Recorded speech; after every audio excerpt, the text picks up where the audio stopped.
ketika berbicara tentang panah, di sini kita berbicara tentang peradaban sebenarnya, ya, karena panah itu salah satu artefak budaya yang memang dahulunya itu digunakan untuk bertahan hidup. Jadi panah Kasumbangan itu memiliki sejarah yang tersendiri, ya. Di antaranya dahulunya dipakai untuk berperang, ya, dipakai untuk berburu juga. Tapi berburu di sini mungkin nanti kita akan membahasnya dalam dua versi, ya.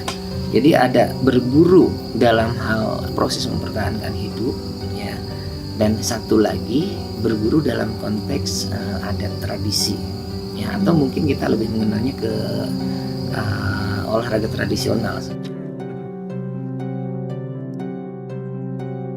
Panahan ini disebut dengan panahan tradisional Kasumbangan. Tentu ini tidak terlepas dari nilai historis, di mana di Jawa Barat khususnya bahwa kerajaan Sunda terakhir adalah kerajaan Sumedang Larang. Ini bisa dibuktikan dengan keberadaan mahkota Binokasi Sang Hyang Pake yang merupakan simbol legitimasi dari kerajaan Sunda. Mahkota Binokasi merupakan simbol kekuasaan yang berawal dari kerajaan Galuh, berestafeta kepada kerajaan Sunda Pakuan Pajajaran di Bogor, berakhir kepada kerajaan Sumedang Larang.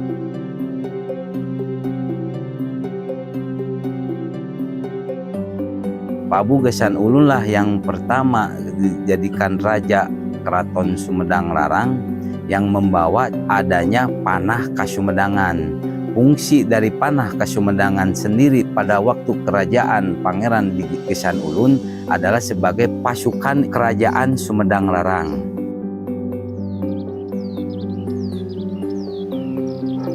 Jadi ketika waktu zamannya kerajaan Sumedang Larang, yang namanya pasukan panah itu digunakannya itu berbagai macam. Salah satunya ada yang memakai kuda.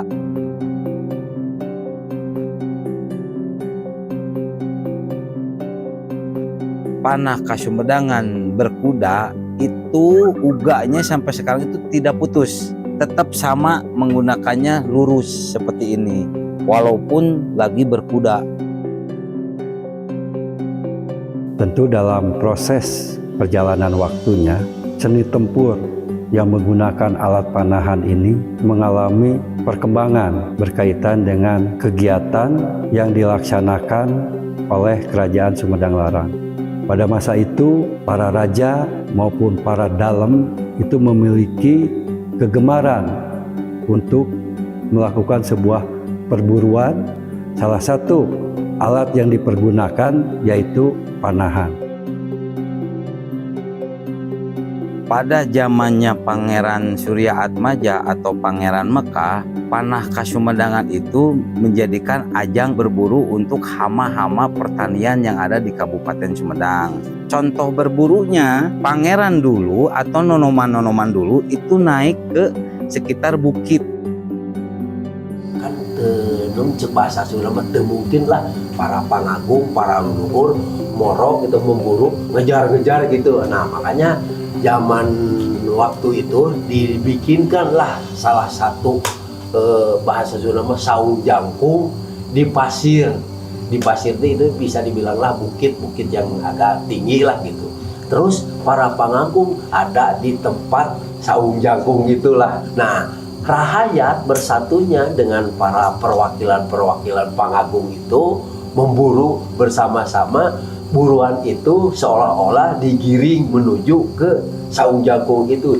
Ada salah satu dibikin kata-kata pupuh. Cuma abah taunya itu dari pupuh Kinanti.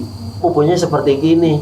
Aya saung luhur gunung paranti Gusti ningali nu moro uncal digiring ti pasir. Pamatang paheula-heula atrak tinggal di pasir. Seni panahan ini dipergunakan pada masa kerajaan di dalam media komunikasi dengan masyarakat melalui kegiatan-kegiatan pasanggiri panahan. Ada beberapa abdi dalam mengusulkan kepada raja untuk membikinkan yaitu sayombara atau gogoncakan yang namanya yaitu tradisi pasanggiri panahan Kasummedangan.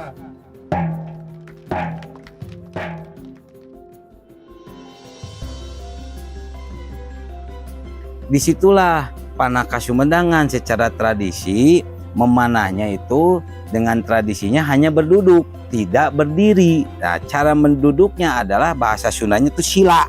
Silanya itu menyilang seperti begini. Nah, uniknya yang namanya panah tradisi Sumedang itu tidak ada pisir dan tidak ada untuk dibidik. Kenapa demikian? Karena dibidiknya pakai hati. Dari pasanggiri inilah maka muncul nama panahan tradisional Kasummedangan yang mempunyai ciri khas dari teknik dan nilai-nilai filosofi yang tidak dimiliki oleh panahan tradisional yang lainnya. Sejarahnya panah itu kan kalau dikembalikan atau dikaitkan dengan filosofinya itu seolah-olah pengkajian untuk pembelajaran diri. Makanya kalau dibilang kata bahasa panah itu dengan kaitan dengan mana gitu. Cek bahasa Sunda mah punten dengan roni janten lamun urang tos sae manah janten dikajikeunana kana bahasa pelajaran teh anu disebat landung kandungan layar aisan leuleus jejer liat tali DP hadap asor nyaahan deudeuhan welasan Asia anu timbulna panah cepet jalana untuk doa menuju ke yang maha kuasa. Tajamnya itu panah itu tajamnya ucapan kita. Cek kolot baheula mah aya paribasa saciduh metu saucap nyata.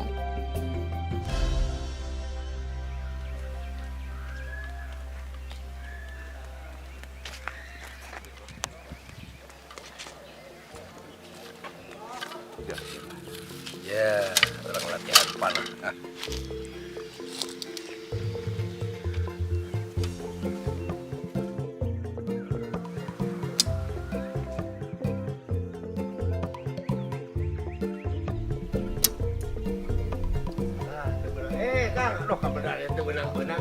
Siapa? Si Pak.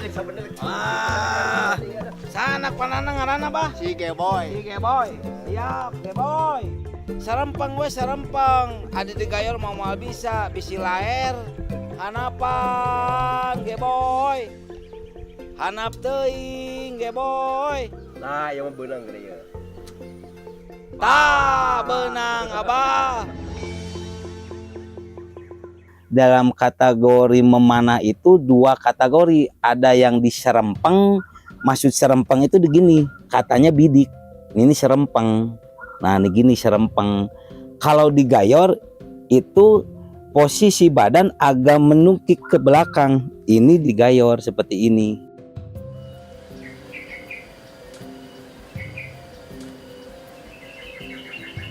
Untuk proses pembuatannya sendiri, ada satu yang dipertahankan sebenarnya. Ada konsep ritual di sini yang menjadi ciri khas, ya, yang tidak bisa ditinggalkan oleh para pembuat sebagai satu hal yang menjadi nilai tersendiri. Ada ritual di sini, ya, ketika proses pengambilan bambu, cara menebangnya, waktunya harus kapan, ya, jenis bambunya harus yang bagaimana, ya, cara pengolahannya itu bertahap, ya.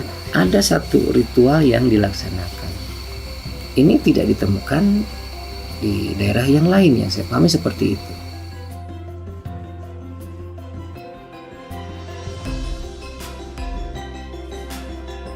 Busur, panah atau disebutnya gonewa ini semua ornamennya dibentuk atau dibikin dari bahan alami, yaitu bambu dengan kayu. Ini disebutnya golentar, ini juga sama golentar. Nah, yang di tengah ini pakai alat bambu untuk penahan jalur lajurnya anak panah disebut pahul. Nah, dijadikanlah satu seperti ini. jadi busur panah, tapi cek bahasa Sundana disebutna gonewah ieu teh. Tak ieu anak panah. Nu disebut anak panah teh ieu teh sami terbuatna atau bahana tinu bambu. Cuman kanggo ieu ruruhitna atau bedorna atau sesekeutna disebutna teh nyaeta bedor. Tinu naon bahana ari ieu bedor? Ini dibikin bahannya dari plat, dan pada waktu itu bukan plat, dari kuningan.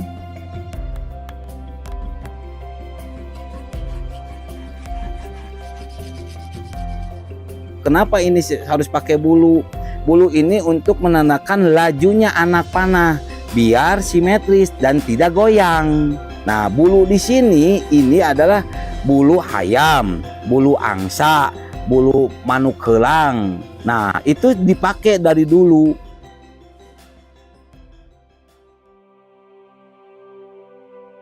Berbagai upaya pelestarian panahan khas Sumedang ini sudah banyak dilaksanakan oleh beberapa kalangan yang ada di tingkatan masyarakat Sumedang.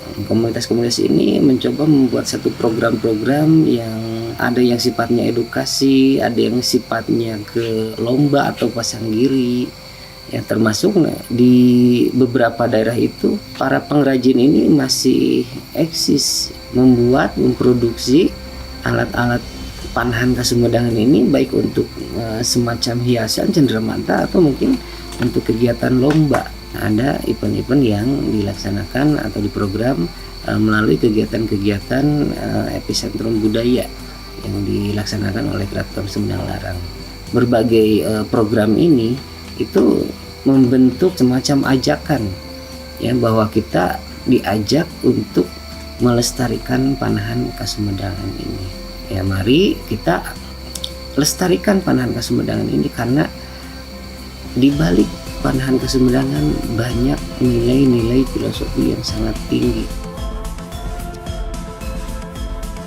Tentu berkaitan dengan tradisi ini merupakan tugas kami Keraton Sumedang Larang untuk bisa melestarikan dan mengembangkannya, sehingga di Keraton Sumedang Larang memiliki wadah yang diberi nama Wadah Endong Panah dalam bidang pengembangan dan pelestarian panah tradisi Kasumedangan tersebut. Dengan adanya eksistensi Endong Panah ini, panah tradisi Kasumedangan tetap terjaga dan lestari di tengah-tengah masyarakat untuk generasi hari ini maupun untuk generasi yang akan datang.